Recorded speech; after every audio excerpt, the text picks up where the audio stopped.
Hi, and welcome back to my shop. It's been a while since I've done a video. So today I decided that what I talk about are Fillester planes. And the important thing to realize in talking about Fillester planes is that they're basically a rabbet plane, but they have a fence.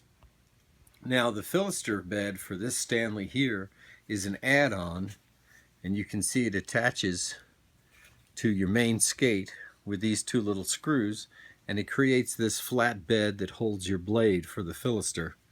And this is the fence that is adjustable back and forth in here in order for you to determine your width in of your rabbet. And then over here you have your depth stop that controls how deep you're going to go. That's the same pretty much as this one here, except that this one is plated and that one's japanned. So this is a number 141 bullnose plane, circa 1919. Actually it says pre-1919. But this one I got online a few years ago, and it works pretty well. And again, the same thing with the rabbet plane and a fence. And that's the only difference, is a rabbet plane like these back here. This is a 192. You see this has the blade for the rabbet to cut the rabbet that goes all the way through it. It has the depth stop, and it has the slitter on this side, but it does not have a fence to control how far in you would go. So these are just rabbet planes of different variations. This is a Sergeant. I really like the Sergeants because I think they're very nicely decorated. And this has a slitter, and it has the depth stop. This one here has a nice control on the depth stop, in that you can micro adjust it up and down rather than just loosening this and going up and down. And it has two slitters, one on each side for this rabbet plane. So these are all rabbet planes of different thicknesses. Here, 3/4. This is number 378. I put these labels on so I remember when I got them. Now this one does have two poles, so you could attach a fence and make this into a Fillester plane. But and the depth stop is on this side. Up here it's more forward. Back here it's closer to the blade. That's the 378. And then this one here is the 39 3/4. It has the adjustment for the depth stop, which is nice, and it has a different style slitter. If you notice here, this slitter goes all the way through like this, and the slitter is down here, as opposed to, say, one of these, where the slitter has 3 different points. Now, the important thing here about this is this one here can only be sharpened to some point to eventually you would run out. But this one here has 3, so when this one here is dull, you can switch over to that one and just revolve it, which is handy. And Stanley incorporated that in their planes as well. But what I wanted to talk to you about were Fillester planes. Now here's an old wooden Fillester plane, boxwood, with the fence and the depth stop here. I don't know why somebody here had done this, either to put a wider fence for some purpose, I don't know why, but this is how I bought it. It's also missing the slitter that goes in here, which is an important part for doing cross-cutting grain. So if I was doing a rabbet on the end grain, across the end grain, I would want to have a slitter here, otherwise I would get too much tear out. But it'll still work fine with the grain. You see? Now I haven't set this, I'm just kind of doing a rough cut so you can see. But on these, they're kind of a pain actually. They're nice once they're working, but setting this blade parallel to the opening is difficult, and getting the depth right. So what you have to do when you're doing that is you're tapping the blade this way or this way to get it to turn and be parallel with the throat here. Then you have to sight down it, and it's difficult to get your depth properly set, because when you deal with something like this, if you're tapping it to make the blade go, go in a direction, it may pivot. So these are really pretty to look at, and they're very useful when they're complete. My preference is to use the iron planes. So here are two examples. This is the 141, and this is the earlier version of the 141. And then you have a 278, and this is a plane that I've done videos on before. I really like it. It's a rabbit plane with the slitter, with the fence, so that makes it a Fillester plane, with the depth stop. And the nice thing about this one is you can unscrew this and the whole front piece will come off here. Here's the joint. And you wind up with a chisel plane. It's a handy plane to have, 278. This is a Craftsman version of the 78 Stanley. And it's interesting. We have three different ones here. We have a Sergeant, the Craftsman, and the Stanley 78. Now this is an earlier Stanley 78. It's not the earliest. The earliest, you can tell, would have a little bit of a filigree right here, that a decorative piece there. This is called a fish scale handle, because these little textures in it here are sort of like a fish scale. And this one here is a nice plane. It's a nice size. The handle's a little smaller than the Craftsman. You see my knuckle up there. There's plenty of room.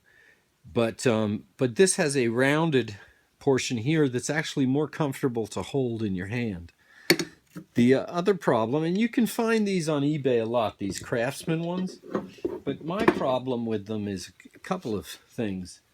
The blade, you see the blade thickness here? Compare that to the Stanley version. You see how thick that is compared to this? This, being so thin, will actually shake a little bit and doesn't do as nice a job. So I would not really suggest people to buy this. Now, you remember we were talking about the slitter, and on that plane it had a long, narrow one, and then on the Stanley one it had a three-piece. The Craftsman one has an interesting slitter. You see, you can unscrew here and you can run it flat across so there's no slitter being used, but then they have this serrated slitters over here. So this is interesting, and it does work well. It's hard to sharpen though. So it can be a little dangerous because it's hard to hold when you are filing it. You can switch your fence from this side to this side, and this is functional, but frankly, if you're going to be serious about woodworking, I would get the Stanley or the Sergeant or something with a more substantial blade than this. You can see sort of how cheap this is compared to, say, this piece here. I always say, if you're going to buy a tool, buy it once and buy the best that you can afford, and you won't have to replace it. So let's take the 78 for an example here, and I'll show you some things about it. The same thing. The nice thing about this one that also the Craftsman doesn't have is this depth adjuster here. You see, there's nothing here. So if I want to move this blade up and down, I can just loosen this a little, and I pull this up and it advances the blade. I push this down and it pulls the blade back. I don't want to underestimate how valuable that really is, because when you're making micro adjustments for the cut of your blade, it really is handy being able to just nudge this down with your thumb and have it pull back or advance. The other thing about a 78, and a lot of people think that it's missing a blade here, but in actuality they were manufactured and sold this way. This blade and this structure here, your chip breaker, would be moved up here if you wanted to use it as a bullnose plane. It's not the same as a chisel plane where your blade will go all the way to the outside, but with the bullnose you can get the blade pretty close, so that if you were doing a stop piece here and you wanted to cut down here, you could have the blade closer to the stop. So here you have a fence to control how far in you're going, and here you have a depth stop to control how deep you want to make the cut.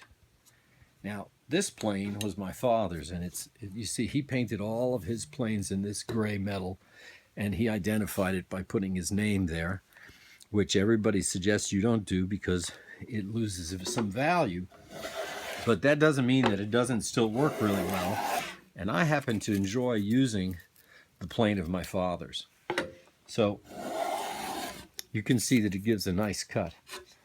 A nice thing about the 78 as well, if you're familiar with spill planes at all, you can use this plane if you hold it sideways. And I don't know if you'd be able to get this.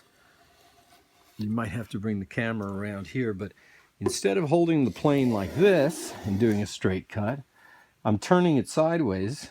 I've got my finger down under here to keep the blade sideways, and I'm just running it down.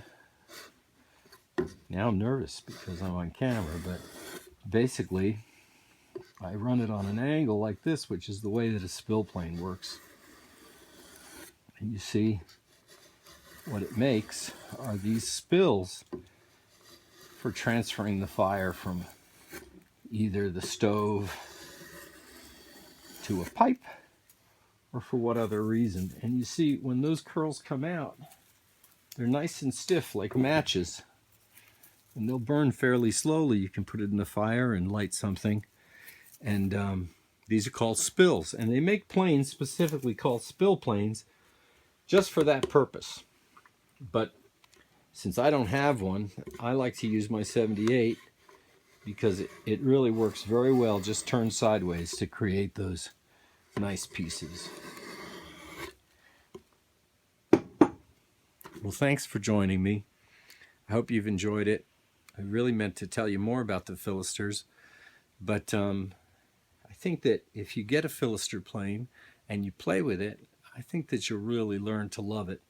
My preference is probably the 78, although the Sergeant, I think, is a much more beautiful plane to look at. They did a really nice job with their planes in making them really fancy, and you can't beat them. A nice heavy-duty plane.